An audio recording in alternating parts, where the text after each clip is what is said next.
In today's video, we'll be doing a review of the DD Reef Pro 900 now that it's been set up for the last 12 months.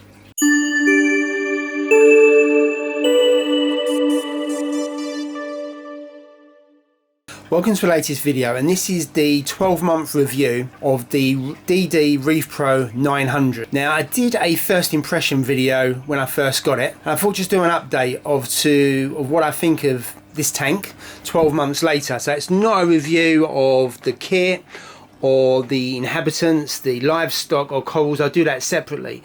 This is just really, would I give this a thumbs up, this tank, or would I give it a thumbs down?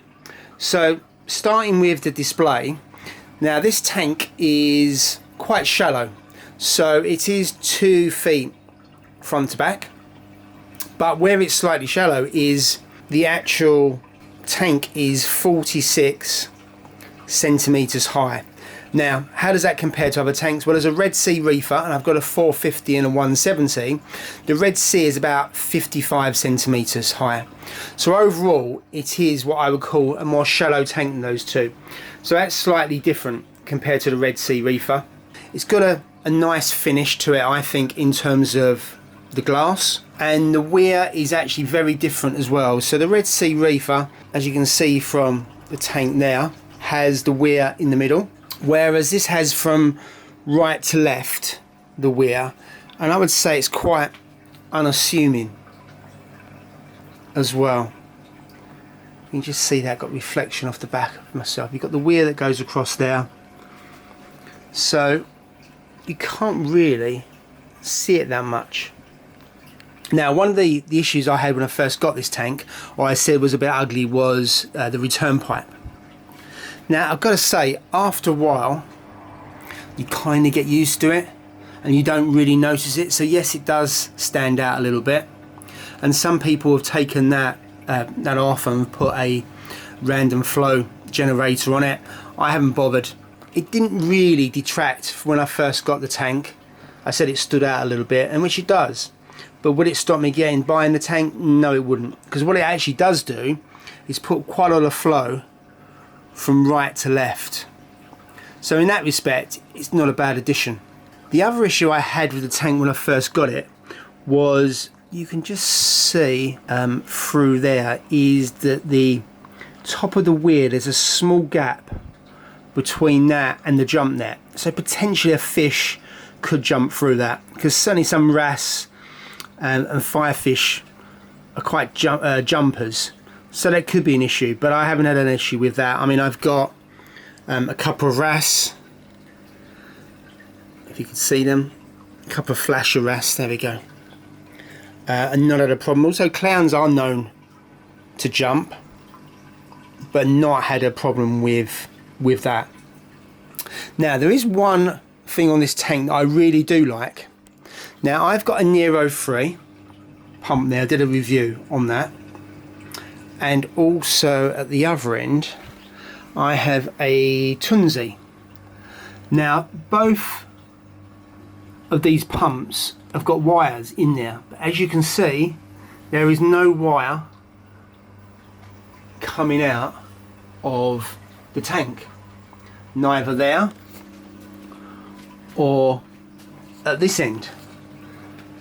Now, most tanks you see, the wire would come over this area, and it's not over the back.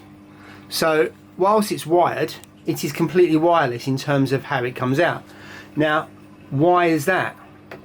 Now, I've seen online a couple of people saying this is totally useless, but what it is, you've got the weir there, as you would expect, no different there, but there is actually a dry area here. Now, the wire, as you can see, both of them go through that and then go down the bottom, and this is a dry area here, as I've just said.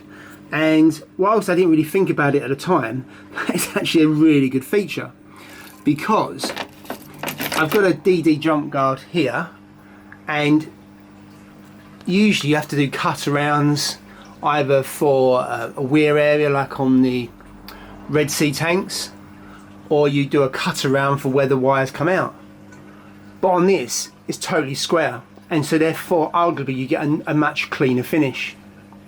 So for me, I didn't buy it for that reason, but it's a really good feature in terms of you could have a wired control power head like this one and you don't see it outside the tank. A small feature, but nevertheless one I think is excellent. Now recently I've seen some posts online of people saying about cabinets and MDF cabinets, and they get damaged and you get water damage. Now I'm one of the most messiest reefers about, I think. I'm crap at DIY, but this cabinet, and apologies there's a lot of glare on it, it's got a couple marks on it, but they're ones that just clean off, are just dirt. I've got no watermarks on this tank at all, which I'm really pleased with, considering what a messy pup I am in terms of cleaning, maintenance. After 12 months, now the tank's not that old, there is no damage on this tank whatsoever, which is a miracle for me because how poor I am at maintaining and looking after stuff. So the cabinet is really standing the test of time, albeit it is only 12 months. Also the cabinet is, as you were seeing in the last video, is already ready made, so the quality of it I think is excellent. I really do. So that's another thumbs up from me. So overall, in terms of the tank itself and the build, I would say it's excellent. The weir is really good. The actual return pipe I still think is ugly, and I'm not too sure, but I still think there could be improvements made on that, but that's not a reason not to buy the tank. And then last but not least, let's get down into the sump area. Now what I like about the sump is, one, the cabinet is a lot higher than other tanks. So what does that mean? It means you can get into the tank a lot better. Again, I've seen people talk about they would like a downpipes whereby it's ready made to have a Claris or other roller filters, and Red Sea don't do that, and also water box, you have to make adjustments to it. This one comes ready for it. All the pipes are cut, and all you have to do is fit your Claris into that. And I'm a lover of Claris, and I'll go through that in a bit more detail when I do a review of the tank itself. But in terms of downpipes there, and you've got an overflow. In terms of this chamber here, you've got enough room to have a roller filter and a skimmer, which I have. You've then got the second chamber where it's more than enough room to have a refugium in here. A little bit restricted on the space from front to back here, so I've got a Tunzi light there. It's probably a bit too big for this, the light is, but in terms of refugium for the size of tank, I would say it's sufficient.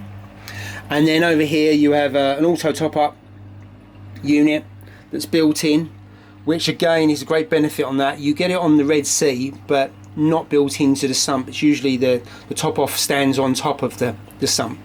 So there's plenty of room for both top-off, middle chamber to have a refugium, loads of room at the back there for your return pump and also other kit like your auto top-off sensor. So overall I would say that's a nice and big space. The only downside, and this is the downside on a 3-foot tank, is you don't have a dry cabinet. So as I said already, I'm really clumsy. There is no way I'm going to put electrical points on here. I know people do, but there's no way I would do that. But that's not a fault of this tank. I probably, if it's in my living room, I wouldn't have a 3-foot tank. I'd have a 4-foot tank for a couple of reasons. Number one, you get a dry cabinet, although there's a bit of space over here for you to put kit. But also, if a lot of lights are made for 2-foot, so you could have 2 lights on a 4-foot tank, and you'd have to have 2 lights on a 3-foot tank. So the cost is not massive more in terms of you could have that skimmer on a 3-foot or a 4-foot tank, the lights up there which are hybrid lights, but you could have that probably on a 4-foot tank as well. You have a bit of shading maybe towards the end, but ultimately you could get 2 lights and fit it on a 4-foot. So overall, the DD Reef Pro 900 is a well-made tank. The cabinet is ready-made. It's a fairly shallow reef. The weir is unassuming, although the return pipe and nozzle is a bit ugly. The cabinet is quality and looks like it would stand the test of time, and the sump is well made and well laid out, and the pipe work comes so all you have to do is fit a clavicy as opposed to cutting up pipes. And last but not least, it comes with a small dry area at the back of the tank that allows you to put wired power heads in to give the impression that they're wireless. So overall, big thumbs up, and I would buy this again given the choice. Thanks for watching.